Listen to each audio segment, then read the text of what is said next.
మన ప్రభువును రక్షకుడైన యేసు క్రీస్తు అతి శ్రేష్టమైన నామాన్ని బట్టి ఈ ఉదయకాల హోసన్న దైవ సందేశాలు అనే కార్యక్రమం వింటున్న దేవుని బిడ్డలు మీ అందరికీ హృదయపూర్వక వందనాలు.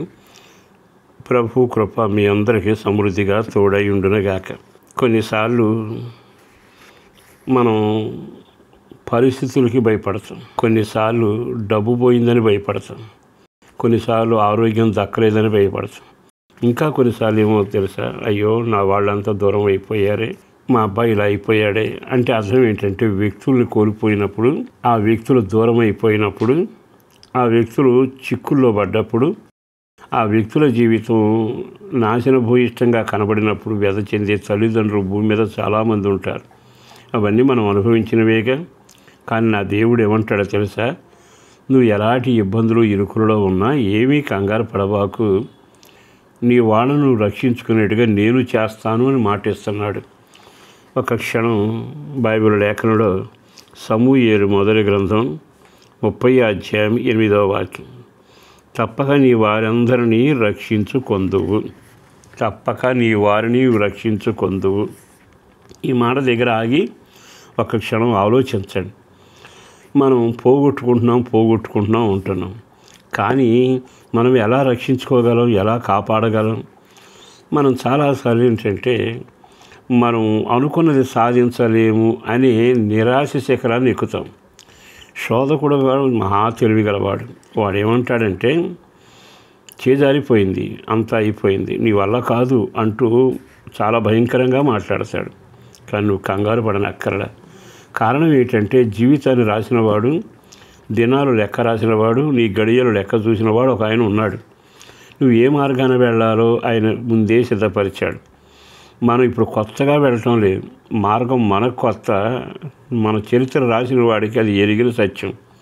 అందుకని నేను మీకు చెప్పగలిగిన మాట ఏమిటంటే, ఒకవేళ కొన్ని సమస్యలు ఇరుగ్గా ఇబ్బందిగా ఉండి అయిపోయింది, నా పిల్లలు పోయారు, నా ఆస్తి పోయింది, అంతా పోగొట్టుకున్నానన్నా కంగారు పడకూడదు. శోధకుడు మాటలు వినడం కంటే దేవుడి మాట విను.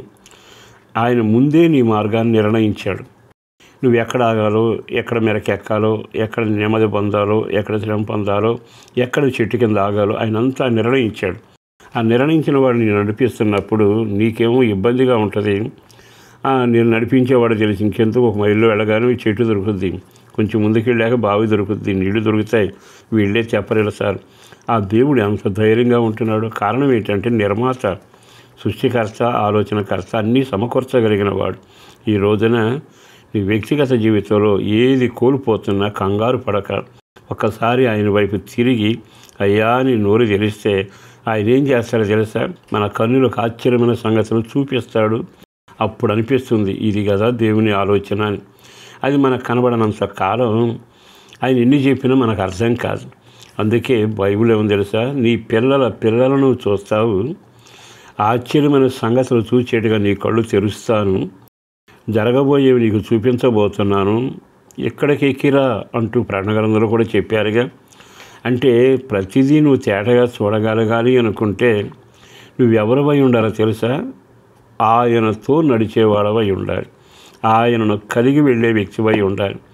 ఈ మాట విన్నాకైనా ఒక క్షణం ఆయనతో నీవు నడగలిగితే అప్పుడప్పుడు మన పిల్లలకి కొన్ని వస్తువులు చూపిస్తాం. వాడు అంటాడు కనబడటం లేదని, నెమ్మదిగా తండ్రి ఎత్తుకుంటాడు, కాదనుకుంటే ఈ పక్క చూడు అని దగ్గరకు తీసుకుని వేలెత్తి చూపుతూ ఇటు చూడు అంటాడు. అంటే అర్థం ఏంటి, తాను ఎక్కడ పెట్టి చూపిస్తున్నాడో ఆ దిశకి ఇతని చూపు మళ్ళిస్తాడు. అప్పుడు అంటాడు పిల్లవాడు, ఇప్పుడు నాకు కనపడింది అని. అంటే నువ్వు ఆయన వైపు తిరగనంతకాలం, ఆయన నడిపించే మార్గం గుర్తించినంతకాలం నీ జీవితం అంత అయోమయంగా ఉండదు. నాకు ఇంకా పెళ్ళి అవుతుందా, నాకు ఇంకా సంతానం కలుగుతుందా, నాకు మంచి రోజులు వస్తాయా, ఎందుకు కంగారు పడుతున్నా?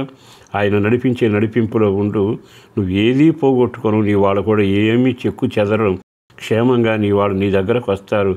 ప్రశాంతత, నెమ్మది, క్షేమం మీరు అనుభవిస్తూ కృపలో సాగగలుగుతారు.